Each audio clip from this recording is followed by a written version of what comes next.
Welcome to another TerranScapes custom project video. This video shows a recently completed arena designed for 28mm scale models and intended for use at the customer's request for use with avatars of war miniatures, of which he's lent me a few to use for the photo shoot so that I can put pictures up of this on my site. A few things very quickly about what I originally intended. The original intention was to construct 2 quarters of the arena, 2 quarters, each quarter having holding half the door and half of the door. There's one on this side as well to match. And then to make a mold of that and then to cast those so that I can cast them twice and have the back half of the arena and then mount it on the base. The problem I encountered was that because of its very, well, it's not a smooth side, but it's a very regular edge, and I was having a very difficult time getting a consistent, flat-walled cast from this mold. And I think I know some of the problems, but I was reluctant to try again as mold making is quite expensive, and I decided to opt instead to make this a one-off piece. So what I did is I recovered my master sections and then built 2 matching back halves and then joined them for the arena. The arena is approximately, let me see if I can pan back here so you can see it's approximately 27 inches from the inside to the inside in diameter, and 32, a little over 32 from the outside to the outside. The original request was for a 24-inch diameter circle, and I'm not quite sure, but doing the math was a little tricky, and getting the cut right, and using the master, I made a cast of a wall section, a mold, so that I could cast the sections and then use those while the casts were soft to bend them to meet the framework. So this is actually a 1/4 inch of resin on the outside, so you can imagine there's quite a bit of substance there. But in any case, to get those to match up right, I needed to add just a little bit to the diameter, so adding a couple extra inches in the interior adds quite a bit more playing space, and hopefully doesn't violate any of the rules of the game. The basic layout of it is that each side has a doorway. Each door is fitted with iron bands and brass door rings. And then on the interior, I opted to leave no handles for the doors, thinking perhaps that you can't leave until you're let out, sort of a Mad Max Beyond Thunderdome. But I did include a couple windows. I put in some iron bars in there, but they don't show very well. I've made them quite a dark silver, and against the black background of the open window, the bands don't show too much, but I think that kind of works actually thematically. The walls came out a bit different than I expected, but boy, I really ended up liking them. I went for a sandstone finish, and the actual coloring picked up some of the dark base coating shining through, coming up to quite a light color, which you'll see better in the photos, which I'll post on the website.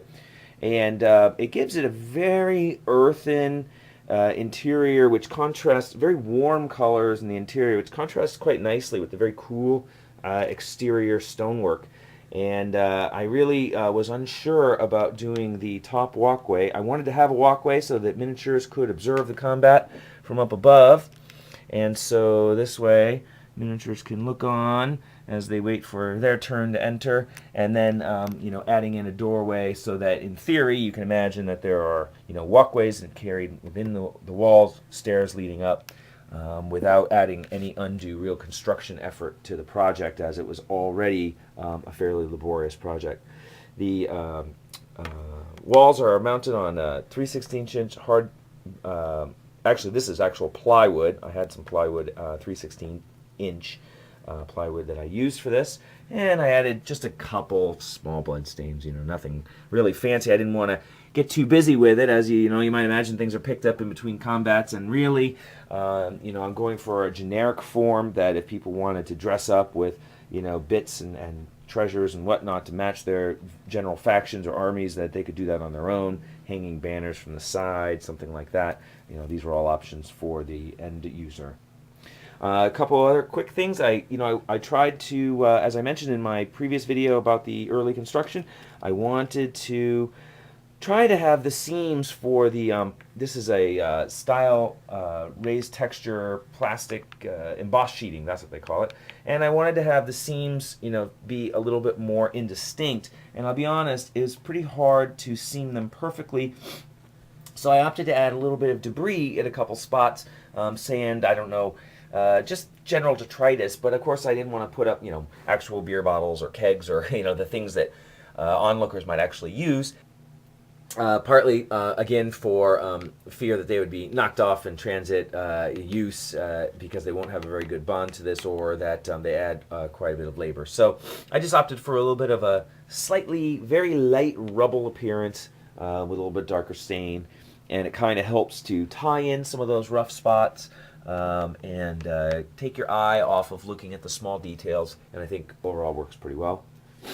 And I don't think there's anything else to tell you about it, except that it is, oh, I forget, how deep is this? These walls, I think, are 5 inches high. Wait a minute, I have a ruler.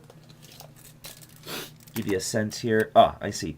They're a little over 4 inches tall in the interior, and the exterior wall is a little over 5. So this is a substantial piece. Of course, you can see, looking at the miniatures inside, get a sense of the scale, the perspective. Overall, I think I like it quite a bit.